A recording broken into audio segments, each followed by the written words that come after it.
I'll tell you about my great-grandfather's name, Chung Chuk. He was known as the Delta Rifleman, or Chung Morping. Why did they call him the Delta Rifleman? Why did he have 80 lawyers, and why did the Canadian Broadcast Channel make a TV movie about him? Well, that's for a different video, I think. My other grandfather, from my other side, my dad's side, was named Grandpa Sue. I'm not really sure where either were from, but there seems to be general consensus in my family that our family collectively is from the Hong Kong and Guangdong area in China.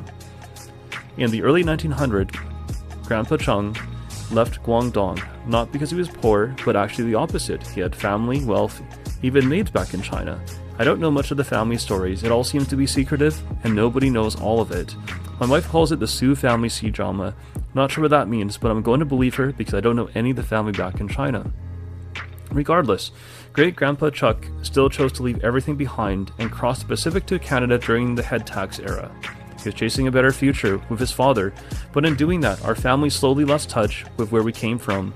The language, the roots, the connections, they just faded over generations. Now, I couldn't tell you anything about our family in China. I simply don't know. I tried to find out. I know bits and pieces, but China's huge. 1.4 billion Chinese people. How the heck am I supposed to find out? Fast forward 4 generations, and here I am in Shenzhen, China. I was born and raised in Canada. Everything I knew about China came from 3 places: old family stories, Western media, and high school history class. So when I finally got here, I wasn't prepared. This wasn't the third world country I'd been told about. Clean streets, electric cars, safe neighborhoods, cutting-edge technology. This was nothing like the China my popo described, or the one I'd been warned about. So I'm here with my wife and kids, with mixed heritage, raised all over the world. I want them to feel like China is part of their story too, not just a place on the map, but somewhere that belongs to them. But here's the honest truth.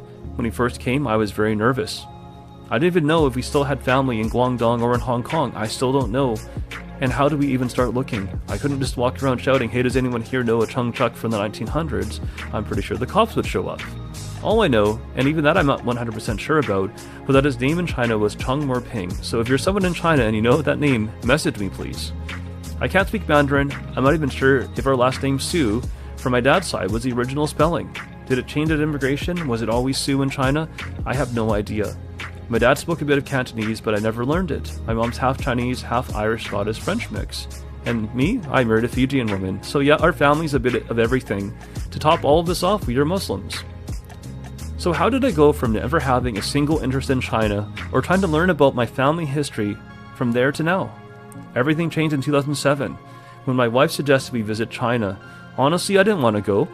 I'd heard all the usual stuff. It's poor, it's dangerous, everything's fake, and as Muslims we would be unwelcome.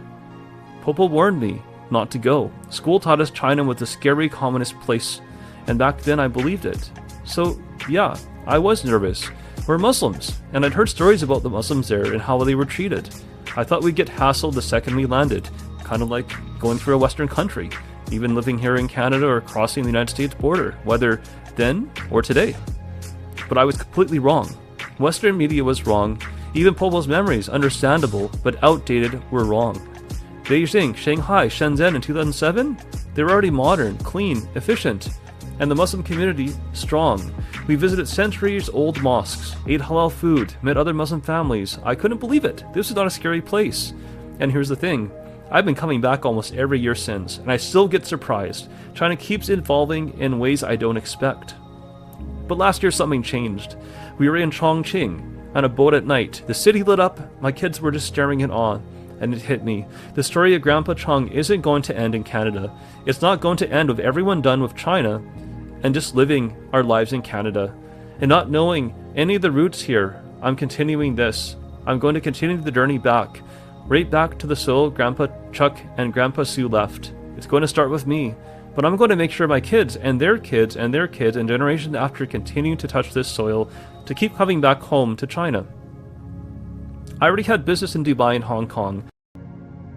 But this year, I started a company in a failed Chinese city.